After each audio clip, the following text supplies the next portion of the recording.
नमस्कार प्यारे विद्यार्थियों, आप सभी का स्वागत है आपके अपने YouTube channel Kumawat coaching Neemuch पर। आज हम करने वाले कक्षा 10वीं गणित का अध्याय 3 दो चर राशियों के समीकरण। तो चलिए फटाफट से शुरू करते हैं। पहला क्वेश्चन आपके सामने, विलोपन विधि से सॉल्व करें। तो विलोपन विधि को इंग्लिश में एलिमिनेशन मेथड भी बोलते हैं। तो इसके यहाँ पर हमें ए, बी और सी तीन क्वेश्चन दिए गए हैं। फटाफट से इन्हें शुरू करते हैं। चलिए सबसे पहले हम देखेंगे हल ए का। तो आपको जो दो इक्वेशन दी गई है, x + y = 5, तो आपको दी गई समीकरण लिखकर पहले जो एक फर्स्ट इक्वेशन थी वो लिख लेना है। फिर आपको सेकंड दी गई 2x - 3y = 4, तो आपको सेकंड वाली नीचे लिख देना है। फिर आपको विलोपन में यानी एलिमिनेशन में क्या करना है कि समीकरण एक इसको, समीकरण दो इसको देना है। इसके बाद गुणा लगाकर यहाँ नीचे दो है तो आपको ऊपर दो लिखना है, और इसके आगे वन है, कुछ नहीं होता है तो आपको वन मानना है और वन को नीचे लिख देना है। इस प्रकार से कुछ भी नंबर आप बस उस प्रकार से ऊपर और नीचे लिख लीजिए। फिर दो का इंटू आप एक में करेंगे तो 2x, दो का y में करेंगे 2y, और दो पांच कितना हो जाएगा 10। फिर आप एक का टेबल बोलेंगे तो ये सारे नंबर जो है ऐसे कैसे ही वापस से आ जाएंगे। देखिए 2x, 3y और 4। अब हम देखेंगे कि ये प्लस का 2x था, तो हमें इसके साइन चेंज करने, उसके लिए आपको साइड में लिखना पड़ेगा घटाने पर, इंग्लिश मीडियम में लिखना सब्ट्रैक्ट करने पर। तो चलिए, प्लस था तो माइनस हो गया, ये ऑलरेडी माइनस था तो प्लस हो गया, और ये प्लस था तो माइनस हो गया। अब आपको आगे क्या करना है कि ये सेम सेम नंबर कैंसिल हो जाएंगे। अब ये दो प्लस का और तीन भी प्लस का, तो दो और तीन मिलकर आपके कितना हो जाएगा 5y, और 10 में से जब 4 जाएगा तो क्या बचा आपका 6। अब आगे बढ़ाते हैं इसको। तो अभी देखिए 5 मल्टीप्लाई में है तो ये बटे में आ जाएगा, तो आपका y की वैल्यू जो निकल कर आती है यहाँ से 6/5 आ गई। अब आपको क्या करना होगा कि y का मान समीकरण एक में रखना है। अच्छा, समीकरण एक कौन सी थी ये ऊपर देख लीजिए आप। अच्छा, समीकरण एक में क्यों रखना है ये भी जान लीजिए कि समीकरण एक जो है समीकरण दो के मुकाबले छोटी है, यानी आसान है। इस वजह से हम y का मान कहाँ रखेंगे, समीकरण एक में। चलिए समीकरण एक उतारी, x + y बराबर कितना है 5। अब हमने x का x लिखा, y की वैल्यू कितनी लिखी 6/5 लिखी, बराबर में कितना है आपका 5। इसके बाद हम देखेंगे कि प्लस का 5 जब हम इधर लाते हैं इक्वल के तो काहे का हो जाता है माइनस का। अब 5 का इंटू 5 में कीजिएगा तो आपके आएगा 25, और 6 का 6 ही रह जाएगा, और 25 में जब आप 6 माइनस करेंगे तो आपकी 19 आ जाएगा, और नीचे आपके कितना लिखा हुआ है 5। तो इस प्रकार से आपका पहला क्वेश्चन जो है कंप्लीट होता है। तो आपको लास्ट में अतः की लाइन में क्या लिखना है, अतः अभिष्ट हल x = 19/5 और y = 6/5 है। चलिए अब हम बढ़ते हैं अपने अगले प्रश्न बी की ओर। उसे भी सेम इसी प्रकार से करना है। तो चलिए बी में देख रख दिया गया है कि दी गई समीकरण यानी दो इक्वेशन जो आपको दी गई है वो लिख लेना है, गिवन इक्वेशन, और दोनों समीकरण लिख लेनी है। समीकरण एक दो नाम दे देना है। यहाँ नीचे दो है तो आपको ऊपर दो का इंटू करना है, यहाँ आगे तीन है तो नीचे तीन का इंटू करना है। चलिए अब देखते हैं आगे। ठीक है, यहाँ पर हमने जब इंटू करा तो हमारे सामने आया है 6x + 8y बराबर कितना आ गया 20। ठीक है, और जो सेकंड इक्वेशन है वो आई 6x 6y और इधर 6। अब हम प्लस के थे तो निशान चेंज करा है तो माइनस हो गया, ये माइनस था तो प्लस हो गया, और ये प्लस था तो माइनस हो गया। 6x से 6x कट गया, 8 और 6 मिलकर कितना हो गया 14। 20 में से 6 घटाएंगे तो बचेगा 14। जब इस 14 को इसके नीचे लाओगे तो 14 से 14 कटेगा एक बार, तो y की वैल्यू आपकी कितनी आ गई 1। अब आपको आगे क्या करना है, y का जो आपका मान आता है उसे आपको जो इजी समीकरण है उसमें रखना है। तो समीकरण दो इजी थी इसलिए हमने उसको लिया और उसमें रख दिया। आप चाहते हैं तो आप एक में भी रखने का प्रयास करें और आंसर सेम आएगा, कोई दिक्कत नहीं। अब देखिए 2x लिखा, 2 लिखा, और y की जगह हमने 1 लिखा यहाँ पर। और 2 की टेबल जब आप 1 बार बोलोगे तो 2 1 2 आएगा, और -2 को आप प्लस बराबर के उधर ले जाएंगे तो +2 हो जाएगा, और 2 और 2 मिलकर आपका क्या बना 4।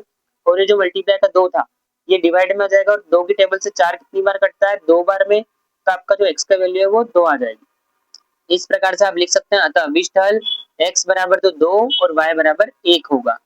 तो अब जो सी क्वेश्चन है उसमें जो दी गई समीकरण है उन्हें आप स्क्रीनशॉट ले लीजिए, और इसी प्रकार से जिस प्रकार से तो आपको दो क्वेश्चन समझाए गए हैं उसी प्रकार से स्वयं ट्राई कीजिएगा ताकि आपको ये प्रश्न अच्छे से आ जाए। तो आप इसका स्क्रीनशॉट ले लीजिए ताकि आप जब करें तो सब मिला सके। चलिए सबने स्क्रीनशॉट ले लिया, चलिए बढ़ते हैं आगे की ओर। चलिए ये आप यहाँ से y की वैल्यू फिर एक में रखेंगे, और इस वाले का भी स्क्रीनशॉट ले लीजिए, वही सवाल जिसमें आपके जो हल आ जाएंगे x = 9/13 और y = -5/13। तो इस प्रश्न को आप स्वयं हल कीजिएगा तभी आपको ये प्रश्न आएगा, और इम्पोर्टेंट क्वेश्चन है इसे छोड़ना मत। चलिए अब बढ़ते हैं अपने अगले प्रश्न की ओर, प्रश्न क्रमांक 2 की। प्रश्न क्रमांक 2 आपके सामने, प्रतिस्थापन विधि से हल करें। तो देखिए विलोपन विधि अब तक हमने सीख ली, अब प्रतिस्थापन को इंग्लिश में बोलते हैं सब्स्टिट्यूशन मेथड। तो इसमें क्या करते हैं, इसमें भी वही दो दो इक्वेशन होती है। तो यहाँ ए वाले में भी ये दोनों इक्वेशन है, बी वाले में भी है और सी वाले में और डी वाले में। तो हमारे पास 4 सवाल है यहाँ पर। आपको चारों को अच्छे से कर लेना है, कोई ना कोई एक सवाल आपके 4 नंबर में आएगा एग्जाम में। ठीक है, अब यहाँ हम फर्स्ट वाले समझते हैं, ए वाला। तो आपको जो दोनों इक्वेशन थी x प्लस वाई बराबर 14 वो देख लेनी है, और जो सेकंड x माइनस वाई बराबर 4 वो लिख लेनी है। समीकरण 1 समीकरण 2 नाम देना है। फिर आपको क्या करना है कि हाँ, यहाँ एक नोट दिया गया है कि जो समीकरण सरल हो उससे x या y का मान आपको प्राप्त करना है। तो हम जब दोनों को देख रहे हैं तो हमें जो सरल लगता है वो समीकरण 2 लगा, तो हमने यहाँ समीकरण 2 लिया। यदि आपको 1 लगे तो आप 1 भी ले सकते हैं। चलिए, अब माइनस का 4, x माइनस वाई बराबर 4 है। माइनस वाई आपको उधर ले लेना है तो प्लस वाई हो जाएगा, तो किसकी वैल्यू हो गई? x की वैल्यू। अब यहाँ x की वैल्यू आई, इसे समीकरण 3 दीजिएगा। उसके बाद आपको लिखना है कि x का जो मान है वो उठाकर कहाँ रखना है? x का मान उठाकर समीकरण 1 में रखना है। आपको ध्यान क्या रखना है यहाँ पर? ये देखिए, हमें जब इसको समीकरण 2 से प्राप्त किया है तो आपको 1 में रखना है। यदि आप 1 से प्राप्त करेंगे तो 2 में रखना है। बस इतना सा ध्यान रखना है कि अगर यहाँ 2 है तो यहाँ 1 होना चाहिए, और यहाँ 1 है तो यहाँ 2। कभी भी यहाँ और यहाँ आपको सेम नहीं लेना है। अब हम x की जगह यहाँ पर 4 प्लस वाई लिख देते हैं, और प्लस वाई तो है ही, इधर 14 है। फिर बताइए y और y मिलकर क्या हो जाएगा? चलिए, अब आगे देखेंगे, 4 प्लस 2y बराबर 14 आ गया। फिर आपको यहाँ से प्लस 4 इधर लेंगे तो माइनस 4 हो जाएगा, और ये जो 2 है आपको इस 10 बचेगा और 10 के बटे में लेना है। फिर 2 से जब 10 को काटेंगे तो आपको कितना आ जाएगा? 5। तो y की वैल्यू 5 आ जाएगी। y का मान आपको समीकरण 3 में रख देना है। तो ये समीकरण 3 था, इसमें y की जगह हमने बस 5 रखा, तो 4 और 5 मिलकर 9 बन गए। तो आपका जो प्रतिस्थापन विधि सब्स्टिट्यूशन का जो पहला सवाल था वो कंप्लीट हुआ। तो अतः की लाइन आपको लिख देनी है, अतः अभिष्ट हल x बराबर 9 और y बराबर 5 होगा। चलिए, अब इसी प्रकार से बी वाला प्रश्न देखते हैं, जहां आपको दी गई समीकरण देख लेनी है क्या दी गई है। देखिए, s माइनस टी बराबर 3 है और s बटे 3 प्लस टी बटे 2 बराबर 6 है। तो यहाँ आपको एक समीकरण तो नॉर्मल दी गई है और एक थोड़ी बटे में दी गई संख्या, तो आपको इसको पहले साधारण बनाना है। तो हमें करना क्या होगा कि यहाँ एक लाइन लिखेंगे समीकरण को व्यवस्थित करने पर। तो इससे क्या करेंगे कि जो फर्स्ट सिंपल थी वो तो वैसे ही लिखी, और जो सेकंड थी उसको व्यवस्थित कैसे किया वो देखते हैं। देखिए, 2 का क्रॉस गुणा s में करेंगे तो 2s बन गया, 3 का आप t में करोगे तो 3t बन गया, और 3 दूना होता है 6, और उस 6 को आपको इस 6 के साथ मल्टीप्लाई कर देना है, तो 6 6 36 आ जाएगा आपके, और समीकरण 2 बन जाएगी। इस प्रकार से दोनों समीकरण एकदम सिंपल हो चुकी है। अब हम बढ़ते हैं आगे की स्टेप की ओर, देखते हैं कि दोनों में जो सरल समीकरण है वो लेनी है। तो यहाँ हम देख रहे हैं कि समीकरण 1 जो है बिल्कुल आसान है, तो इसलिए हमने यहाँ समीकरण 1 से लिया। इसके बाद माइनस का टी उधर भेजा तो हो गया आपका प्लस का टी। समीकरण क्या बन गई आपकी? 3 बन गई है। अब जो आपके पास जो एस का मान है ये आपको रख देना है समीकरण 2 में। ठीक है, तो यहाँ पर ये समीकरण 2 उतार ली लेनी है आपको, ऐसी की ऐसी। फिर समीकरण 2 उतारने के बाद आपको यहाँ एस की जगह पर जो आपके 3 प्लस टी आया वो रखना है। तो ये देखिए 3 प्लस टी ब्रैकेट में रखना है। ठीक है, प्लस 3t ऐसा ही और 36 भी ऐसा ही रहेगा। फिर आप 2 का इंटू 3 में करेंगे तो आपके 6 आ जाएगा, और 2 का टी में करेंगे तो 2t आ जाएगा। 3t आपका ऐसा ही रहेगा, 36 भी आपका ऐसा ही रहेगा। फिर देखिए 2t और 3t मिलकर आपके हो गए 5t, प्लस का 6 आप जब इधर लाएंगे तो क्या हो जाएगा? माइनस का 6। तो बताइए कितना बचेगा? 36 में से 6 गए तो आपके 30 बचेंगे, और ये जो 5 है डिवाइड में लोगे तो 5 की टेबल में 30 आएगा 6 बार। तो आपकी टी की जो वैल्यू है वो कितनी आ चुकी है? 6। ठीक है दोस्तों, तो इस प्रकार से आगे आपको क्या करना है कि जो टी का मान आपके आया है उसे उठा करके आपको समीकरण नंबर 3 में रख देना है। तो समीकरण 3 था एस बराबर 3 प्लस टी था, और टी की जगह हमारा 6 आया तो हमने 6 रखा। तो बताइए 6 और 3 मिलकर कितना हो गया? 9। तो एस की वैल्यू आ गई आपके 9। तो अतः अभिष्ट हल एस बराबर 9 और टी बराबर 6 होंगे। तो नोट, अब इस प्रकार से 2 सवाल हमने आज सीख लिए हैं। तो सी और डी का जो क्वेश्चन है उन्हें छात्रों को स्वयं हल करना है आप सभी को, और अभ्यास करोगे तो ही आपको सवाल आएंगे। चलिए चलिए, अब हमारे सामने प्रश्न नंबर 3 है, दो संपूरक कोणों में बड़ा कोण छोटे कोण से 18 डिग्री अधिक है, तो उन्हें ज्ञात कीजिए। देखिए, ये जो सवाल आप इस कॉपी के माध्यम से जो समझ रहे हैं, इन सवालों को आप कहीं से भी कंपेयर कीजिएगा, आपको इससे आसान आपको कहीं और नहीं मिलेंगे। क्योंकि आप गाइड में या कहीं और भी देखेंगे तो आपको ये सवाल बहुत बड़े तरीके से कराए होंगे। तो यहाँ देखिए बहुत कम स्टेप में और आसान है और एकदम इजी वे में किया गया सवाल। सबसे पहले आपको लिख देना है, माना कि छोटा एंगल जो है वो x है और बड़ा जो है वो 18 ज्यादा है छोटे से, यानी छोटे से 18 ज्यादा मतलब 18 का उसमें प्लस कर देना है बस। उसके बाद आपको प्रश्न के अनुसार लिखना है कि दो संपूरक कोण उसने बोला है, तो आपको लिखना है संपूरक कोणों का योग कितना होता है 180। ये बात आपको ध्यान रखनी है। उसके बाद ये जो दोनों कोण है इन्हें आपको प्लस कर लेना है, तो x प्लस 18 बराबर 180। फिर x और x मिलकर आपका हो गया 2x और 18 एज इट इज रहेगा। फिर आप देखेंगे कि प्लस का 18 बराबर से उधर जाता है तो क्या हो जाता है माइनस, और ये जो 2 है कहाँ आ जाएगा मल्टीप्लाई है तो डिवाइड में आ जाएगा। फिर आप जब 180 में से 18 को माइनस करेंगे आपकी 162 आएगा, और 2 से जब डिवाइड करेंगे तो आपका x की वैल्यू कितनी आ जाएगी 81। ठीक है दोस्तों, तो आपका जो छोटा कोण है वो कितना आ गया है 81 आ गया है, और बड़ा इससे कितना ज्यादा है आप बताइए। हाँ 18 ज्यादा है, तो 18 को आपको 81 में प्लस कर लेना है, तो बड़ा कोण आपका 99। तो आपका क्वेश्चन पूरा कंप्लीट हो गया। अब बढ़ते हैं अपने प्रश्न क्रमांक 4 की ओर। देखिए दो संख्याओं का अंतर 26 है और एक संख्या दूसरी संख्या की 3 गुना है, तो उन्हें ज्ञात करना है। इस बार उसने बोला है कि दो संख्याओं का अंतर 26 है, तो अंतर का मतलब होता है घटाओ। ठीक है दोस्तों, ठीक है, तो माना कि पहली संख्या x और दूसरी संख्या क्या मान लेंगे 3 गुनी है तो इसकी 3x मान लेंगे। अगर आपको 2 गुनी बोले तो आपको 2x लिखना है।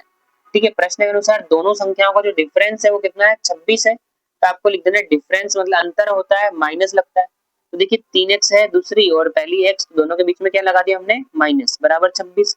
जब आप 3 में से x को माइनस करेंगे तो आपका क्या बचेगा 2x, और इस 2 को आपको 26 के नीचे लेना है और डिवाइड कर देना है, तो 2 से जब 26 काटेंगे तो 13, यानी आपकी जो पहली संख्या है वो 13 आ गई, और दूसरी संख्या उसकी 3 गुना है, तो आपको 13 में सिर्फ काय का इंटू कर देना है 3 का, तो आपका 13 तिया 39 होता है। तो आपकी दोनों संख्याएं आ गई, देखिए इजी। चलिए अब बढ़ते हैं अपन प्रश्न क्रमांक 5 की ओर। प्रश्न क्रमांक 5 में हम देख रहे हैं कि यदि हम अंश में 1 जोड़ दे और हर में 1 घटा दे तो भिन्न 1 में बदल जाती है। ठीक है, तो हम सबसे पहले जानते हैं कि ये भिन्न होती क्या है। भिन्न मतलब जो संख्या बटे में होती है उसे भिन्न कहा जाता है, तो हमने मान ली कि वो x बटे y है। अब जैसा कि प्रश्न ने बोला कि अंश और हर, तो अंश क्या होता है दोस्तों, ये देखिए आप, अंश होता है ऊपर वाली संख्या को अंश कहा जाता है यानी न्यूमरेटर कहा जाता है, और जो नीचे संख्या होती है उसे हर कहा जाता है यानी डिनोमिनेटर कहा जाता है। ठीक है, तो अंश जो है उसने बोला कि अंश में 1 जोड़ दे तो आपको x में कितना जोड़ देना 1। फिर उसने बोला है कि हर में 1 घटा दे, यानी नीचे y में से आपको क्या घटा देना है 1 घटाना है यानी -1 लिखना है। उसने बोला है तो भिन्न 1 में बदल जाती है, अर्थात बराबर में आपको 1 लिखना है, और 1 के नीचे कुछ नहीं तो हम 1 लिख सकते हैं। इसके बाद आप जब क्रॉस गुणा करोगे तो x प्लस 1 ही आएगा, और उधर करेंगे तो y minus 1 as it is आ जाएगा। फिर आप देखेंगे आगे क्या करना है आपको कि यहाँ से प्लस का 1 आप उधर भेजेंगे तो माइनस का 1 हो जाएगा, और प्लस का y आप इधर लेंगे तो माइनस y हो जाएगा। तो यहाँ -1 मिलकर क्या हो जाएगा माइनस का 2। समीकरण नंबर 1 देना है और आगे लिखना है पुनः प्रश्न के अनुसार। तो वापस से प्रश्न की ओर चलते हैं। चलिए प्रश्न ने क्या बोला है देखिए, यदि हर में 1 जोड़ दें तो यह 1/2 हो जाती है। क्या बोला है उसने, यदि हर में 1 जोड़ दें तो हमें वापस से x/y लिखना है, और ये तो अंश है तो हमें अंश में कुछ नहीं करना है, सिर्फ हर में ही 1 जोड़ना है, इसलिए यहाँ +1, तो ये कितने में बदलती आती है 1/2 में, तो यहाँ 1/2। अब आपको फिर क्रॉस गुणा करना है, 2 का x में करेंगे तो 2x, और y + 1 का 1 में करेंगे तो y + 1 आ जाएगा। इसके बाद आपको प्लस y इधर लेना, तो क्या हो जाएगा आपका माइनस का y हो जाएगा।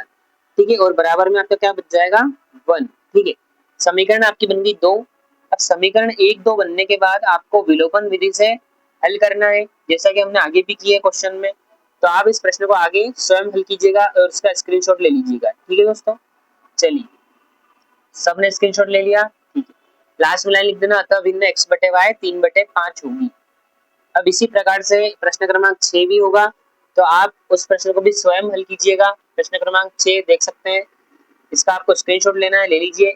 आपको जो सवाल इस वीडियो के माध्यम से बताए जा रहे हैं सारे वेरी इंपॉर्टेंट क्वेश्चन है, तो आपको इन्हें एक को भी क्वेश्चन को स्किप नहीं करना है और ना ही छोड़ना है, सबकी तैयारी अच्छे से करनी है, तो आपके जो स्कोर है अच्छा, मैथ्स में बहुत अच्छा स्कोर कर पाएंगे। ठीक है, चलिए इसका भी स्क्रीनशॉट ले लिया। चलिए ये आगे का पोर्शन है उसका, तो आप इसका भी स्क्रीनशॉट ले लीजिए। ठीक है, चलिए अब हम बढ़ते हैं प्रश्न क्रमांक 7 की ओर। तो आप देख रहे हैं प्रश्न क्रमांक 7 है, 5 पेंसिल और 7 कलम का मूल्य दिया गया है 50 रुपए, और 7 पेंसिल और 5 कलम का मूल्य 46 है, तो एक पेंसिल और एक कलम का मूल्य पूछा गया है।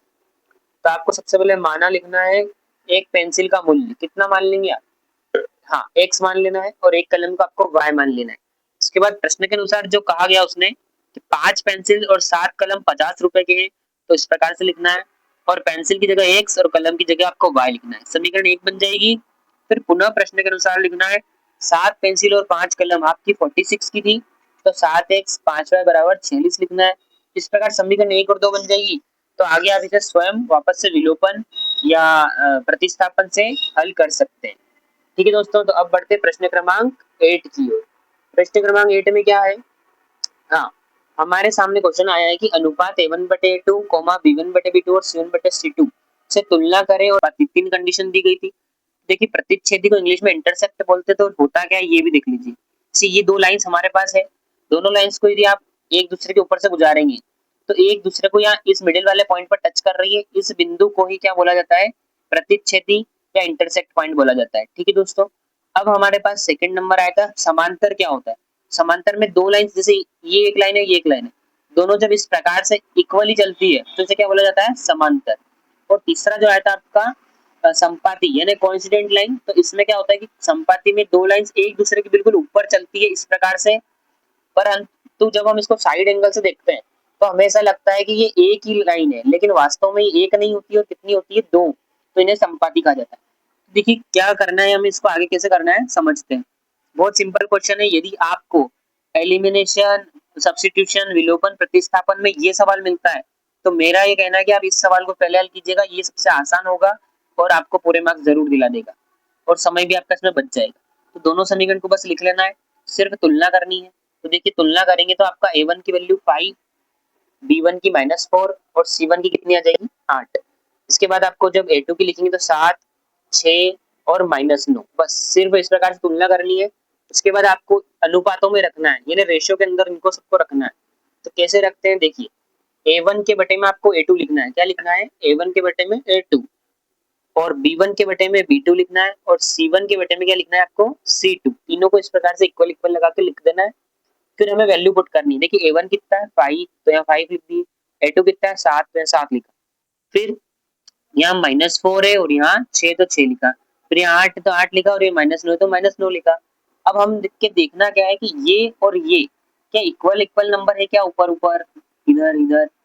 तो हम देख रहे हैं कि कोई भी नंबर आपस में नहीं मिल रहा है। ठीक है दोस्तों, यदि हम 2 की टेबल से कट भी कर दें तो 2 दूना 4 और 2 तिया 6, अब भी ये नंबर आपस में इक्वल नहीं हो रहे, इसलिए हमें यह एक लाइन खींच देनी कि ये आपस में इक्वल नहीं है।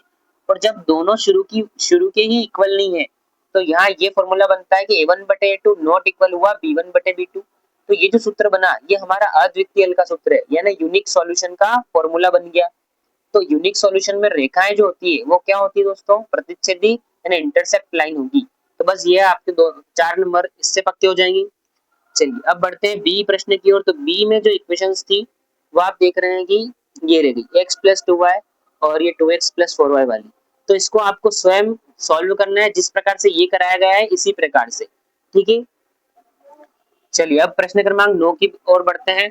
यहाँ अनुपात वापस से a1a2, b1b2 एवं c1c2 से तुलना कीजिए और फिर बताना है कि समीकरण युग्म के संगत है या असंगत।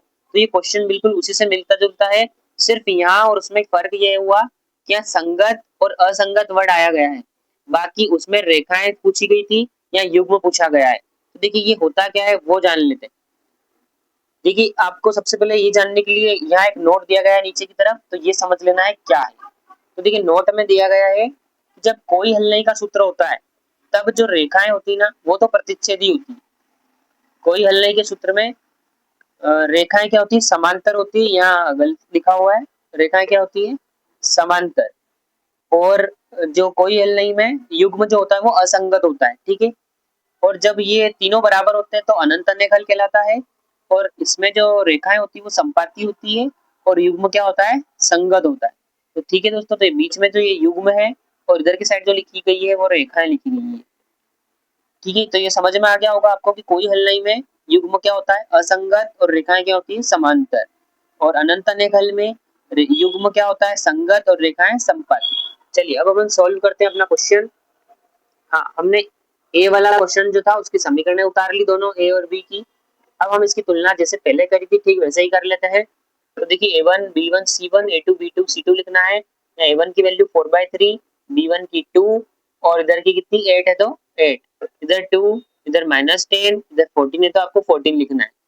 आप जब इस वैल्यू को पुट करते हैं तो आपको एक बात का ध्यान रखना है कि या तो दोनों वैल्यू इक्वल के उधर होनी चाहिए या दोनों वैल्यू इक्वल से इधर होनी चाहिए। एक इधर और एक उधर नहीं होना चाहिए, नहीं तो आपका सवाल जो है गलत हो जाएगा। चलिए इनको आपको अनुपातों में रख लेना है वापस से। तो देखिए जब आप अनुपात में रखेंगे तो a1/a2 b1/b2 c1/c2 लिखना है।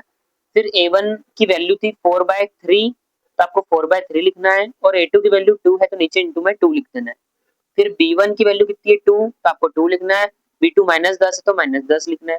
इसी प्रकार से c1 की कितनी है आपकी, c1 की 8, तो यहाँ 8 लिखना है। c2 14 है तो 14 लिखना है। ये जो जो कटे टेबल से उसे काट दीजिए। देखिए 2 की टेबल से ये 4 दो बार में कट गया तो 2/3 बचा। यहाँ 2 एकम 2 और 2 5 10, तो 1/5। फिर 2 के टेबल से काटेंगे, 2 चौक 8, 2 7 14। तो जब हमने इसको काटा तो यहाँ 2, यहाँ 1 और यहाँ 4, इन्हें आपस में कोई भी इस बार भी इक्वल नहीं आया। तो जब कोई इक्वल नहीं है तो आपको इस प्रकार से क्रॉस लगा लेना है कि भैया a1 b1 और c1 जो है आपस में इक्वल नहीं है। और जब शुरू के ही दो इक्वल नहीं होते हैं तो आपको बताया गया है कि कौन सा सूत्र बनता है। ये सूत्र बनता है अद्वितीय हल का, ठीक है, यूनिक सॉल्यूशन का। और जब ये अद्वितीय हल का सूत्र बन गया तो समीकरण युग्म जो है वो क्या होगा, संगत होगा। ठीक है दोस्तों, तो हमारा अध्याय 3 जो है समाप्त हुआ। आज के इस वीडियो में इतना ही। मिलते हैं अपनी अगली वीडियो में, तब तक के लिए आपका बहुत बहुत धन्यवाद। जय हिंद, जय भारत।